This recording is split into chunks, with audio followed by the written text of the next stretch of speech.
Hello everyone, the day has finally come when I show you how I made these videos.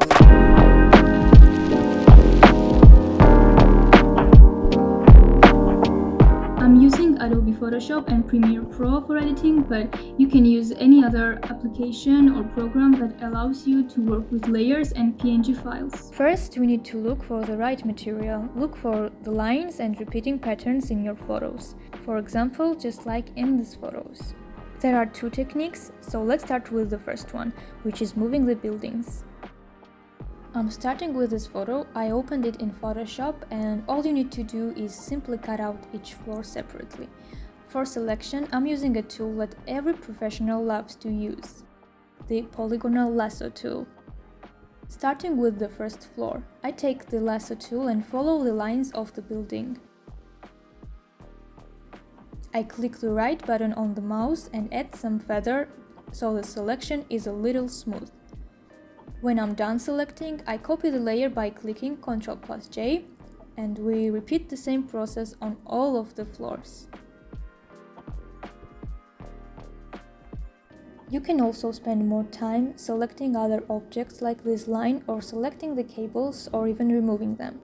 Also, be sure to keep the original photo as a background because it helps us hide some imperfections. To check how the floors will move, I select the layer, click Ctrl+T and move them around with arrow keys. As you see, there is a big gap here, so we will spend next hours fixing this up with cloning tools. But I'm doing this for 5-second rule, so I will just leave it like this. After fixing things, we save all these floor layers separately as PNG files. Save the original background photo as well. After saving them as PNG files, we are done there. So the exact same process applies to all the other photos. Next step is to import them in a video editor.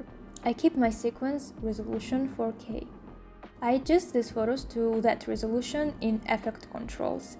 First, I adjust the original photo and then copy the settings on all of the other photos. After that, we stack them on top of each other. Next step is to move them with position keyframes. We click the layer we want to move and simply choose the starting and ending points.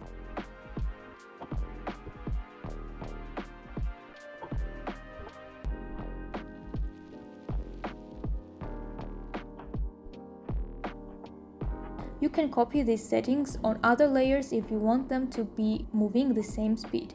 If not, you can just pick different numbers for each layer. We do this on all these layers and then play it to see how it looks.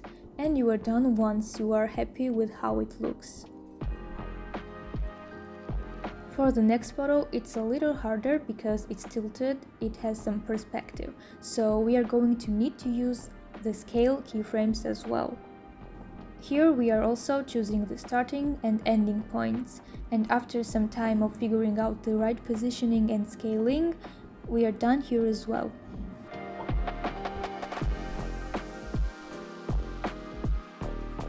For technique number 2, we are going to need the repeating patterns. For example, this photo is perfect for that.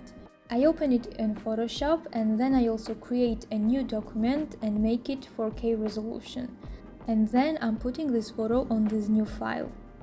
I center it, I copy the layer with Ctrl+J, I move it with arrow keys and lower the opacity to see how it matches with the background pattern. I try to align them as best as possible. Once I like it, I put the opacity up to 100% again and play around with layer visibility to see how it looks. Then I copy the layer again and move it around in different directions so I can get as many photos as possible.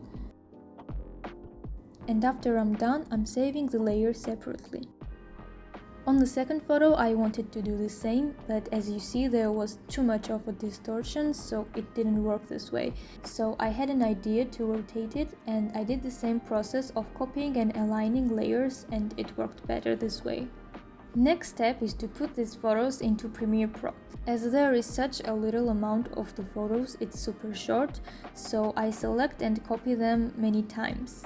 To adjust the speed, because it has to be fast to be effective, I select them all and nest them. This way it's much easier to put the effects like speed on all of them at the same time.